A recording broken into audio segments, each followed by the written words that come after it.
Hello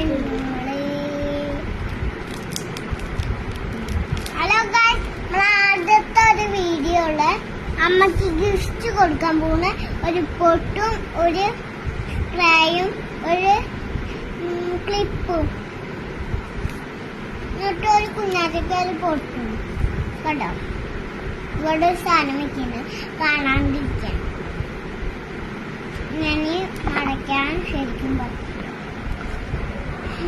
ഇത് 10 കേട്ടോ, 10 ഇതാണ് സോഫ്റ്റ് ആയുള്ളൊരു ഇങ്ങനെയൊക്കെ ആക്കാൻ പറ്റും. ഇങ്ങനത്തെ സാധനം കളയണ്ട, വെറുതെ ഇങ്ങനെ എടുത്തുവെച്ചാൽ അങ്ങനെ മുഖത്തൊക്കെ ആക്കാൻ പറ്റും. നല്ല ഗൈസ്, നമ്മള് നിത്യം വെച്ചുള്ള ഒരു കഞ്ച് ബ്ലെൻഡർ മേപ്പൊക്കെ ഇതാണ് പറയുക. ഇപ്പൊ ക്ലിപ്പ് ചെയ്യുന്നില്ല കേട്ടോ, വീട്ടിൽ പോയിട്ട്